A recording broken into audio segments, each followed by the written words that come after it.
It is Thursday, October 13th, 2022. This is your host, Carlos Enrique Huitica Guzman Chivo Cabello, and this is episode number 80. Y'all ready for this? Here we go. Come on. Hey.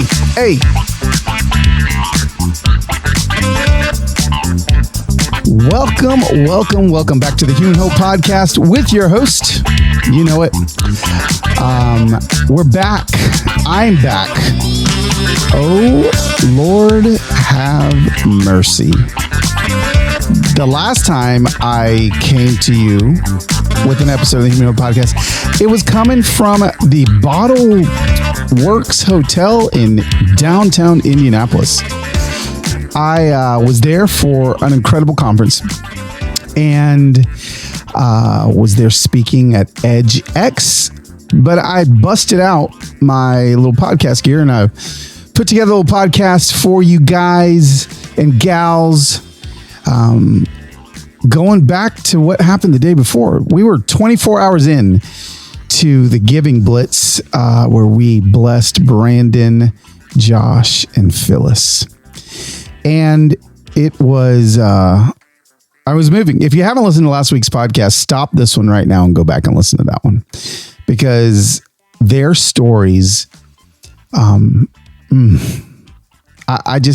what a way to come back from sabbatical. Look, I know it took me a couple weeks, but like, I'm still blown away. And I continue to learn more and more about their story. I continue to learn more and more about who they are. Phyllis and I talk every other day. Brandon and I talk maybe every 3 days. Josh and I, Josh had a tragedy in his family. I don't think I told you. I can't remember if I told you guys last week, but the day after we raised the money for Josh, he found out that his brother had passed away. So there's just, it's just a lot. And I thought today that it could almost kind of just be like, it's just going to be me and you. And I just kind of want to like unpack some things. Unpack some things as to like why we, the Human Hope family and the Insta Familia, do the things that we do. Maybe lean into some questions I have about all of it. If I'm not asking questions about why it is we're doing what we do, then I think I'm not leading correctly. I think every leader needs to be asking why. I mean, I ask why about every single thing in my life constantly. Like, why am I doing that as a father? Why am I doing that as a husband? Why am I such a bad friend? So yeah, today's just going to be kind of like vulnerable day. And I'm going to be asking you some questions that maybe you can help me with. First of all, this has been a lot more difficult of a giving blitz than any other giving blitz that I've done. The reason being is because the recipients of this blitz don't necessarily have the resources to be able to get the money as quickly as everyone else. Now, let's just look at them all. All right. I'm going to pull open my Instagram, and I'm going to open my highlights, and I'm looking. I'm going to go back to Insta Familia 6 was Melody. Melody, although was not in a great financial situation, had a smartphone, had a job. Larry, my friend who died of COVID, who we raised money while he was alive in the hospital for Jessica, his beautiful wife and 2 kids. They didn't have healthcare. They weren't very well off financially, but they had iPhones. My friend Mary, we put together a bunch of money and she took it and donated it to the kids at the 4-H club. They all had the availability to just, go to the bank and do that. Tony, playing piano at the airport, checking account. Wife has a great job. He's got problems. But even Tony, with his defunct, messed up, can't even figure out how to work a phone. Tony, rest your soul, bro. I know I'm going to get to heaven and you're going to be like, Carlos, man, tell me how to work this phone here in heaven. That's just how Tony was, right? He had a phone, checking account. Brooklyn to Alaska, nonprofit. Obviously, they had checking accounts. Chanel, back to the Insta Familia Giving Blitz #1. Yeah, smartphone, checking account, husband's in the military. So things were really easy. And then I came across these 3 incredible angels. And here's the deal. They are working at the Atlanta airport as many hours they can a week. And they do not make a living wage, which in turn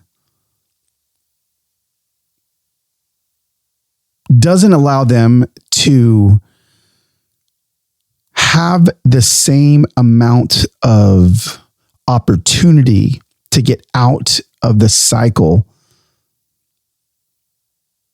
of whatever financial situation they're trying to get out of. You know, some of them didn't have checking accounts, so you get a checking account.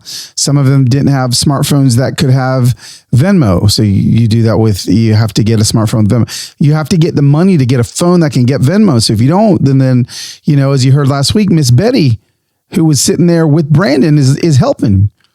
She's the manager, so she's able to. But the more I started looking at this stuff, the more I started realizing, there's like in some of these neighborhoods, there's not even a bank in walking distance from their apartments. And they can't afford to just be getting in cabs every day. So they got to do public transportation. Brandon called me the other night. He worked at 6 a.m. He was on his way to the airport at 11 p.m. because that was the only time he could get there. So he was going to sleep in the airport on one of the benches. That's what all the customers do. And he'll just wake up in the morning. And I just started thinking like, man, we take for granted the privilege that we have to just do some of the simple things. And I just don't want that to slip by us as we feel good about giving money, which I think we should, but it shouldn't just stop there. Right. So, I asked on my Instagram this week, I don't know if I can even play this or not. If I can find the archive of it, I'll play it. But, I asked this week, I asked very specifically, who can help me? And I got a little emotional. No, Carlos got emotional. You're kidding. Yeah, I did. Okay, so I'm going to play this for you. And I want you to know where my heart was on Monday morning when I was trying my hardest. I'd spent about 8 hours trying to get this money to our friends. And it just wasn't as easy because they don't have what we all have, the resources available to them. Let's see if this will play. Listen to this. Buenos dias, Insta Familia. Coming to you from sunny, well, actually not so sunny, Southern California. I've got a busy day today, 3 podcasts and a TV appearance talking about you and the good you do, and also helping Phyllis, Brandon, and Josh. What's quite clear is the inconsistencies and availability to financial resources here in America. And when I say resources, I'm not talking about the finances. I'm talking about, there's a lot of people that go to work for a gross amount of money. I mean disgusting. Disgustingly low amount of money. And then they take their paper checks to a check cashing place, take that cash, go to a landlord that only accepts cash, and they've got to live on cash. And we forget how privileged we are. If you're watching this, you have a smartphone, how expensive this phone is, and how you have the ability to just transfer money between checks. Some people don't even have checking accounts. So my eyes are open to the work that has to be done beyond just gifting this. we're not a community that just raises money, gifts it to people, and forget about them. When we raised over $100,000 for Melody, who lost her husband and her baby in the same day, you made sure that for a year after, continue to reach out to her. We're not doing this for the sake of, make people feel good and go viral for a moment and just use people that are in need for the sake of clicks. Like, that's not what we're doing. For the long haul. And so I'm in this for the long haul for Phyllis, Brandon, and Josh. I'm getting emotional because it takes more than just giving people money. So I need some help from my friends in Atlanta, because I don't want to just give them this and leave them alone. Hang on, I got to recover. Hold on. I've tried to recover for 3 minutes, and I don't know if I can, but so I may keep crying. But Atlanta, I've already found a great team of real estate agents that are willing to donate their cost to helping our friends find somewhere to live. Secondly, I'm looking for like a financial, someone that very specifically focuses on the underprivileged that can coach them financially. If you know anyone like that, put it in this answer box. Number 3, I'm looking for the possibility of somebody that has employment opportunity in Atlanta that offers living wages. I'm telling you, man, the fact that Georgia's minimum wage, it's criminal. It's criminal what it's at. So if you or somebody you know has the just ability to even interview these friends, let me know here. And gosh, they just mean so much to me. And I want them to feel seen past giving them money. So my DMs don't get filled. If any of those apply to you, email me right here. Carlos@carloswhitaker.com. Okay, man. Okay, this is back to future Carlos. No, current Carlos. Yeah, so there I was crying in my rental car in a parking lot in Southern California. And it's funny. I mean, the emotions just came flying out of nowhere, but I think it was kind of mixed by a couple things where all that came from. Like, I really do want all of us to care for our 3 new friends, like beyond the money. Right. And so, yeah, even if you're a Human Hope listener and you have any of those things, could you email me at carlos@carloswhitaker.com. 2 T's. carlos@carloswhitaker.com. I'm looking for help. But then I think, I start thinking about a lot of the other, sometimes I'll see just kind of other videos online, and I'm the last person that needs to be judging somebody's heart. But I need everyone to know that we don't do, the Insta Familia does not do this for the clicks. We don't do this for the views. Nobody's getting paid off views. I don't have no YouTube videos, none of that, no advertising, none of that. Like, this is literally because we are supposed to be the hands and feet of Jesus and help people. And it's just what I want to do. I want to be pure in our help. And okay, there's my first little soapbox of the podcast.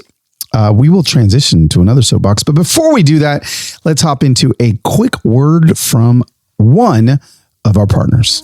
Now, a word from our sponsor, BetterHelp. It can be tough to train your brain to stay in problem-solving mode, right? Like, you got to stay in that mode, right? I'm constantly in problem-solving mode, but I can't always focus and get there. One of the things I love about therapy is it doesn't necessarily just have to be like, oh my gosh, I am like down and out in my feelings. I'm like super anxious. Actually, a therapist can help you problem solve.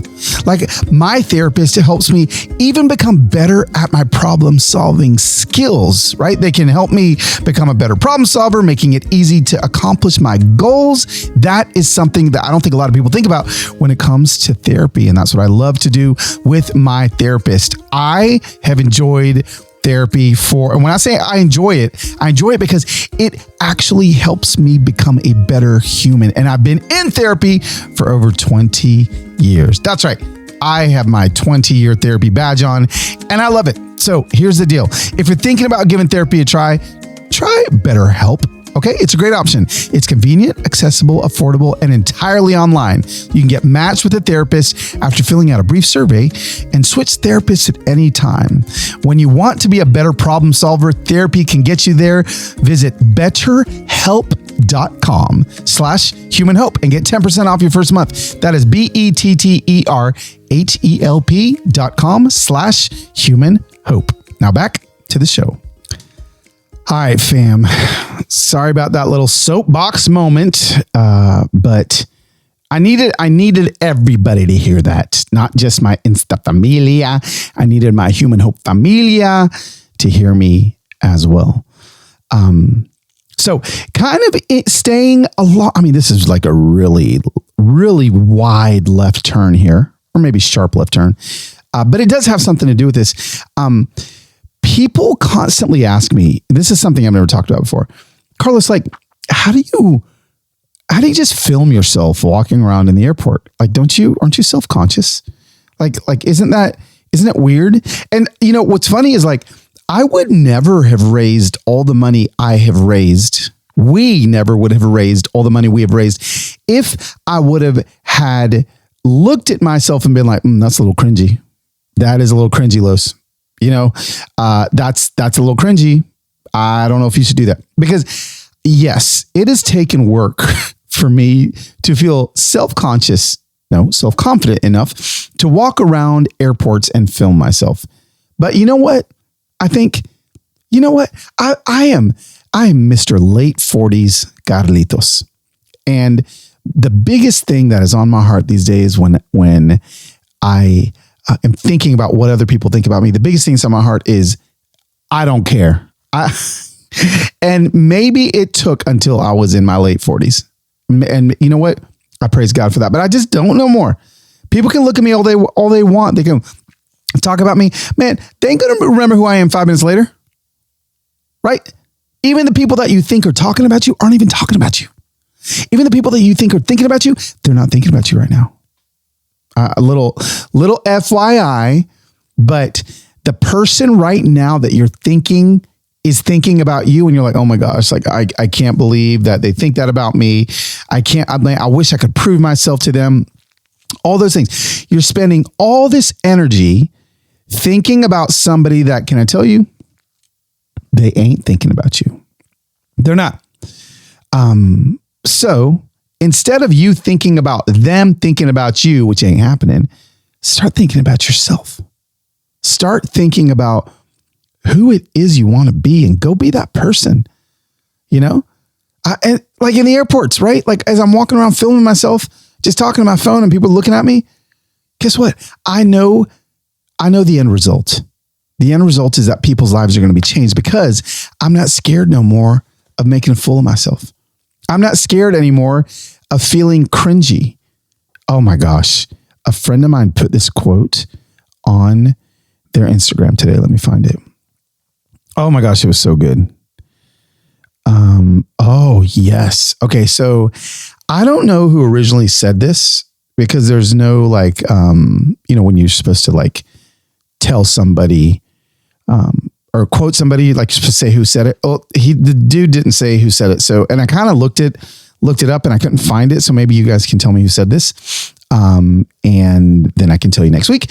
But as of right now, I don't know who said it, but this quote is me in the airport.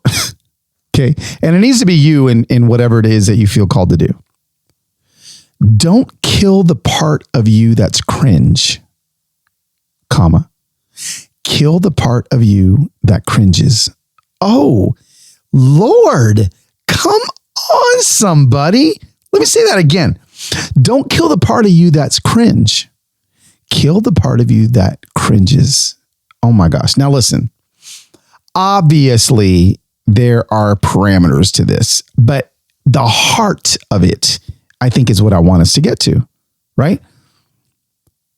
Josh, Brandon, Phyllis, none of them ever would have been blessed by you had I not killed the part that cringes instead of killing the part that's cringe. Now, cringe is a noun in this moment, okay? But does that make sense? Do I need to like unpack that a little bit more? You know, there exists a fine line between, oh man, that is real cringy, and oh my gosh, that's brilliant. You know, so many great artists like live on that fine line. So many world changers live on that fine line because, you know, the part that's cringe, yeah, if it ends up being super cringy, you probably want to change it.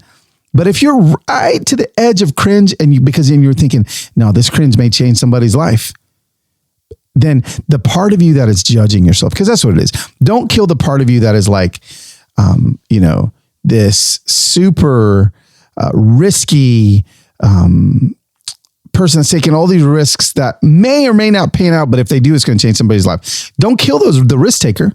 Kill the part of you. Obviously, don't kill the part of you, but silence the part of you that is like, no, don't do it. Don't take the risk. Don't take the risk. Oh my gosh. Do you know how many lives are waiting to be changed on the other side of you not saying, oh, I'm cringy? Yeah. I mean, do you know? It's a lot. There's so many dreams that are waiting to come true for you. You just have to get past the cringe. Stop cringing. Stop it. Everybody count to 3 and say, I'm going to stop cringe. I'm going to stop being cringy at myself. Godless. Stop, you know? I mean, I've been doing this for a long time, right? You go back a couple of episodes ago with John Acuff, like I've been kind of like on the edge of cringy my whole life. Okay. My whole life. You know, it was funny the other day, after that John episode, speaking of cringy, after that John episode, he talked about Bickle Day. Do you guys remember? He talked about Bickle Day. And actually, if you've read my book, Moment Maker, there's a glimpse into it. But I've never really unpacked what that day was, right? And it was cringy. And you know what's so hilarious about that day is that it was a day that I was like, I went over the top. I was like super hopeless romantic, went over the top for a girlfriend of mine at the time. And it was cringy. It was cringy for everybody. And somebody that listens to this podcast reached out to ex-girlfriend and I got a DM that to be honest with you, was very confused about. I actually had forgotten that John and I had even brought Bickle Day up, cringy day for Carlos. I'm going to explain to you what it was in a second. And so I just got a DM saying, hey, can you tell me, like, was Bickle Day like a bad thing? And I was like, wait, where's this coming from? And then they mentioned John and I was like, who's John? And then it all made sense. And I was like, oh my gosh, John and I mentioned Bickle Day. But this is a great example of how who I am now never would have happened had I not been cringy back then. Okay. I was in love with a girl named, and I'm not putting her first name on here. I'm going to bleep that out. Just because she don't need nobody looking her up to be like, yo, how cringy was Carlos? But, you know, hopeless romantic. And I think I was like 19 or 20. I was in college and I still can't believe I was as over the top as I was. I thought to myself, because I started feeling like, oh my gosh, like she doesn't like me as much and I really like her. And I was like, you know what's going to help her like me is if I Photoshop her face and place it all over campus so that the next day everybody can see her face and she can know how much I love her. That I don't even have to go any farther. And you guys are like, holy crap. Yeah, I did that 20 plus years ago. And at the end of the day, I did all these things, filled her car with peeps and heart balloons and her all that to say, at the end of the day, come to find out, like any other rational human being, female that was dating a crazy person like Carlos, she wasn't really into the craziness. She wasn't into the cringiness. And I fell flat on my face because I thought that stepping up to that line was the right thing to do. And it was the wrong thing to do. And I failed. I failed. And oh my gosh, the guys on my dorm room floor were making fun of me. Like, I just remember crying myself to sleep. I was like, oh my God, I've ruined my life because I was cringy.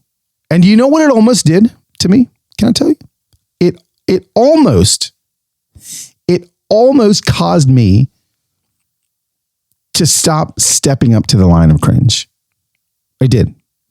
And my own falling on my face in cringe land almost stopped me from stepping up to the line of cringy. But if I would have stopped chasing after big experiences and moments, just because I struck out on that one. I struck out on a lot more before that. Okay. I mean, listen, I was a mess. Did I ever tell you about the time that no, I'm not going to tell you that one. That stays in the vault. But all that to say, I look at my life now and these big moments that I make, and I think, you know what? I'm just older, I'm wiser, and I'm not as cringy, but I've stopped judging myself. And I've stopped shaming myself. And I think some of you listening to this podcast need to do that as well too. Some of you guys have stopped taking risks because you've messed up real big in the past doing something that you're passionate about. And because you messed up in the past, you've stopped taking risks and you stopped doing the exact thing that you're passionate about doing. And I'm here to tell you, it's time to get back to doing it. It's time to stop shaming yourself. Stop shitting on yourself. I should have. Stop shitting.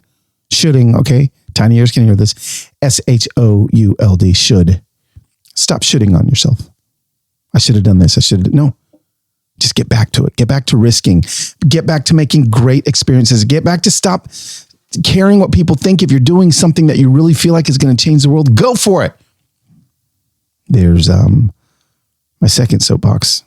And I got a third soapbox that's coming. This is like the soapbox episode. I got a third one coming at you right after this break from hearing from two of our partners. Here we go. All right, this first partner is a new partner. A round of applause for new partners here at Human Hope. And this is one that I know some of you are actually needing right now. So if it's cool, I want to introduce you to our new partner. Ready? It is United Faith Mortgage, okay? It's a mortgage company that a buddy of mine recently introduced me to. And listen, I know sometimes mortgages are like, like boring, right? But like out of all the boring mortgage companies, this is the least boringest of them all, okay? Because they got this thing called Direct Lender Advantage, and it is going to make them top of the list for me. Let me explain. The mortgage team is called United Faith Mortgage, and it was started by dad and his son and his wife and her sister, and they've actually grown to be one of the largest, most trusted, faith-focused mortgage teams across the country. Now, the cool thing is with this team, it's family run, okay? And so it gives it like a small, personal, high care feel, but they also have big financial backing.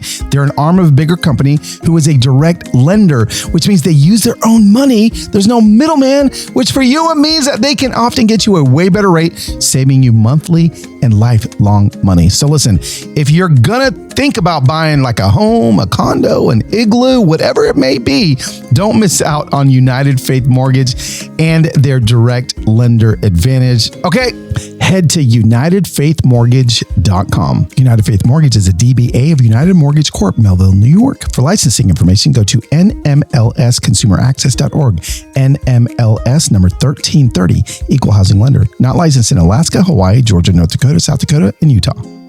Our next partner, oh my gosh, I'm so grateful for.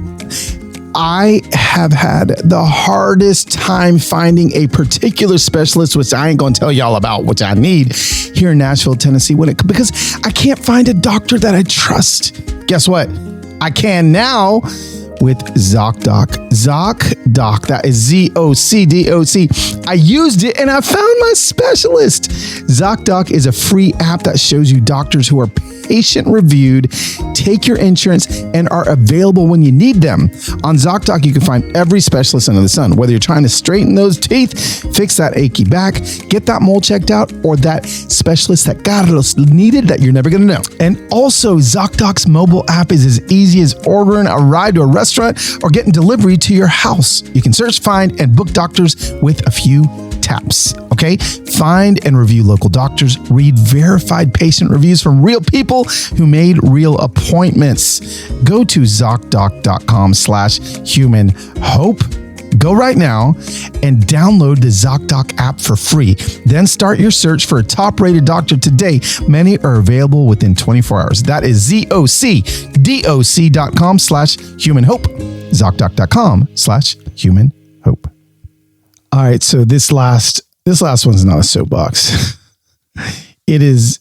I'm probably going to cry again, and I just need us.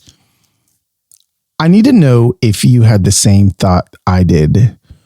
Two thoughts. I had two thoughts when the beautiful, brilliant, stunning Angela Lansbury passed away.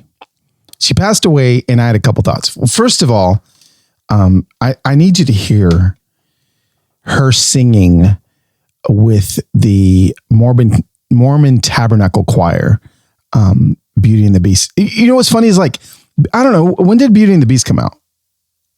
I mean, let's see, Beauty and the Beast, 1991, 1990 freaking 2001, 2011, 2021. So 32 years ago, 32 years ago, she was Miss Potts and still sounded like the most perfect old lady, British old lady ever. And that was 30 years ago. And this clip is of her singing, I don't know, maybe 6 years ago. It could be 16 years ago. You could probably correct me on this, but nonetheless, it's her singing this live, and it just gave me all the feels. Here we go. As old as time, this one just hits different. true as it can be. Barely even friends, then somebody bends unexpectedly. Just a little change. You start crying when you watch this? Small to say the least, both a little scared, neither one prepared. Beauty and the Beast. Tale as old as time, song as old as rhyme. Beauty and the Beast. Tale as old as time, song as old as rhyme. Beauty and the Beast. This part. Into the cupboard with you, Chip. It's past your bedtime. Oh my gosh. Good night, love. I can't.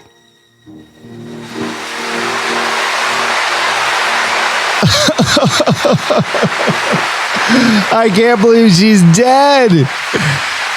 I can't believe she died. Okay. Now, I need to let you know. First of all, Losai walked down here right now and he just looked at me. He goes, Dad, did you cry? Which the truth is I did. But look, here's my two thoughts that I had. Let me know if these were yours. The first thought was, that was like, at least for me, like my daughters, probably Sohaila the most, she wanted to be Belle. Like she was just Belle. Like she was nonstop Belle. Like she just was all the time in her Belle dress from like the moment she was 3 years old all the way to the moment she was 20. I'm sure she still has a Belle dress on right now. I mean, actually, it's not a stretch to say that she probably drives down the road by herself singing Beauty and the Beast. So like I had all the feelings. I was just like, oh my gosh, this one just hits different. This loss just hits different. I was sad. Weren't you sad? Oh my gosh, I had all the feelings. I was just like, Lord, like be with their family. But I just selfishly was like, this was a piece of our family fabric, the fabric of our family that is no longer anymore. And it hurt, like I said. But you want to know what the second thing that I thought was? The second thing, as I posted that clip on Instagram, the second thing I thought was, and if this ain't 2022 for you, second thing I thought was, oh no, I wonder if when I post this, is going to tell me something horrible about Angela Lansbury. Like, is someone going to tell me something that she said or like some comment that she made about a group of people? Like, is she about to get canceled after she passed away? Like I literally feared that. And then I just started getting mad. I started getting mad that like, why do we do this? Why do we do this? Every single one of us. Now listen, okay, so we're past Angela Lansbury now. She did nothing to get canceled. She literally was the queen that we thought she was. She was the saint that we thought she was. God rest your soul. Enjoy heaven. Rest in peace. All the things. Back to my soapbox. My soapbox is, why in the world do we keep canceling people? Listen, if y'all knew me, I've said this 100 times. If y'all knew me 11 years ago, y'all would have canceled me quick. Canceled. Never would have been hanging out with me. Never would have been following me. Because I was a mess, but I'm not no more. Right? Right? And we just go so quick to cancel people and not get, listen, I know there's like consequences to behaviors and actions and all of those things need to happen. But what, man, can we be the ones that pick people up? Can we? Oh, my heart breaks when I mean, I've seen it with a bunch of friends of mine already. People are just so wounded that the only thing that brings them any semblance of, to be honest with you, fake healing is to watch someone else suffer. And I can tell you from every clinical psychologist out there on planet Earth will let you know that is not the way to find freedom. That is not the way to find it. And I get it. There's people that have wounded me tremendously that there's been moments I wanted to see them suffer. But that's not ever, that's not going to be the thing that brings me healing. It's not. Forgiveness. Forgiving what you can't forget. My great friend Lisa Turkhurst wrote a book that I think would be very beneficial for anyone out there that's thinking, no, like I want to see them suffer. How did I go from Angela Lansbury, Beauty and the Beast, to this? I don't know. It's just what my brain does. But I started thinking, oh my God, is someone going to like put something up? Well, Carlos, I can't believe you're celebrating her life because she was actually a monster. No, thank God she wasn't. But then also I just was getting mad that I even had to fear that. Right. And we're all of us, every single one of us are cancelable.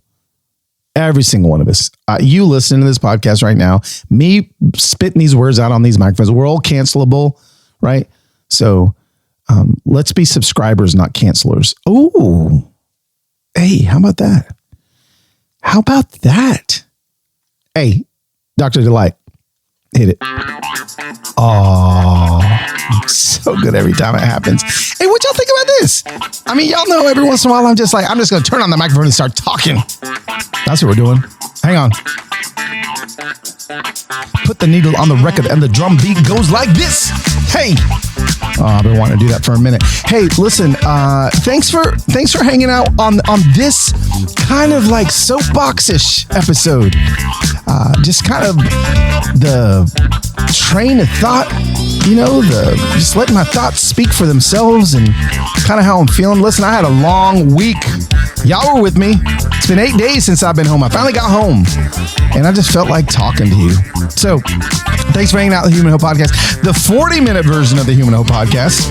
I'm making these things a little shorter for you because I hear that's what you like. If you want them longer, let me know. But yeah, we're just toying with some ideas here.